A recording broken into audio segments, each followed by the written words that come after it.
What's up everyone, my name's Joe, and yesterday I watched Ant-Man and the Wasp: QUANTUMANIA in the cinema, and here's what I thought. But before we begin, tell me down in the comments below what you thought about it, leave a like and subscribe if you enjoyed the video, but without further ado, let's get into it. And right off the bat, I want to say that I did enjoy this movie quite a lot. Like, I had a lot of fun with it, and I think it's awesome what they did with it for the MCU, but the first thing I want to mention is that it doesn't feel like an Ant-Man movie at all. So if you go into this expecting Ant-Man movie, don't. Just don't. It's completely different. It's an MCU movie. It's like an Avengers movie just with the Ant-Man characters, and it feels that way, and it's good, but it also feels wrong, if you know what I mean. And probably where that is noticeable the most is MODOK, which I had a lot of fun with MODOK. I thought it was very funny. I liked MODOK just in general from the comics as well. I think he's absolutely hilarious.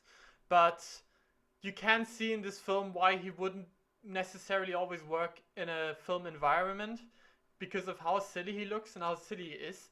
And his CGI is dodgy, to say the least, especially when he opens his mask and we see the face of Darren.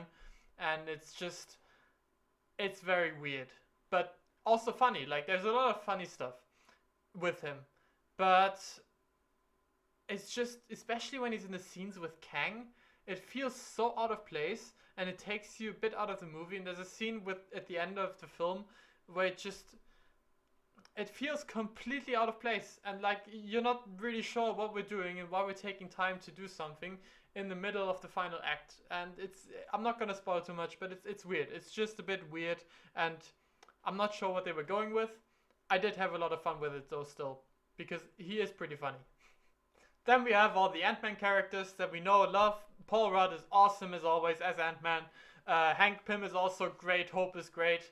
But the other two, I'm not so sure about Cassie yet. She's fine, but she does a lot of stuff, and we don't know why she's able to do the stuff. Like, she has a suit. We don't know where the suit came from. Did Hank make it for her? Probably, but we don't really see it happen, or we don't know. We don't know what the suit does. It just starts doing stuff, and it's basically the same as Ant-Man, but is it though? Because we don't know what it is.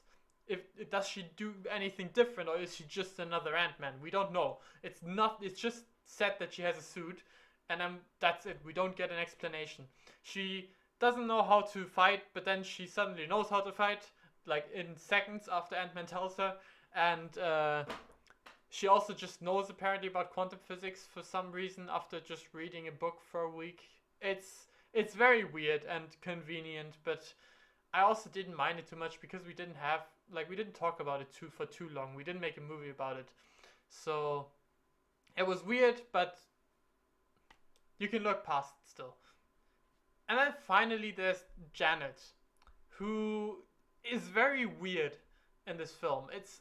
I don't, in Endgame, we see her talking about the quantum realm with Hank and Hope and Scott. Thank you, Scott. And we see them because they sent Scott into the quantum realm, don't they? So they must have talked about it. They must have had plans to put him into the quantum realm and do stuff with him.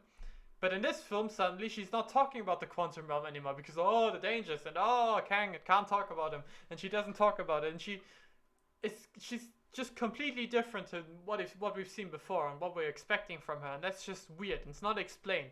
It's just like as if they thought maybe we didn't notice, you know?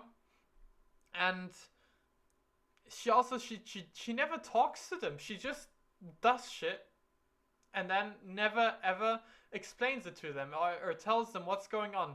And it's always too late when she actually says what's going on after they've asked her for 20 times. And she is a bit frustrating in this film. She is a bit frustrating. Then I want to talk about the quantum realm itself, which looked very cool. We had very cool sequences, especially with the multiple Ant-Mans, which was it reminded me a lot of Spider-Man Far From Home and Doctor Strange, and it was very cool and nice, also very interesting. We also had just the look in general, which was fine. I thought the CGI was great in this film, except for MODOK, but otherwise they did a fantastic job with it. The characters were very interesting. The best thing probably about this film, or one of the best things, is definitely that it just feels like Star Wars. It just feels like we're back in Star Wars. It feels like we're going through the cities of Star Wars, meeting weird characters, weird looking characters. We're going to a bar with Bill Murray, who shows up for like 5 minutes. He was in the trailer, so I did expect a bit more, and then he's just there for 5 minutes and left again, so I was a bit disappointed about that. But in general, like the whole feel of the Quantum Realm and the world building was pretty spot on in my opinion. But last but not least, I did talk about everything else first because I wanted to be the last thing, but we have Kang. And Kang is going to be the new villain for the MCU, a new adversary for the Avengers, and basically the follow-up to Thanos. And did he deliver in that front? He absolutely did.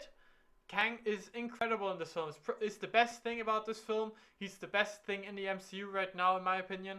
And yeah, he's so menacing, and he's actually a threat, and we know what we're working towards. We know what we're working against. We know what the threat is. We know what's going on, or like part of what's going on, and it's just played so well by Jonathan Majors. It's incredible. He's an incredible actor. He looks absolutely stacked, which is probably because of Creed 3 right now, which he's doing, and he's so stacked.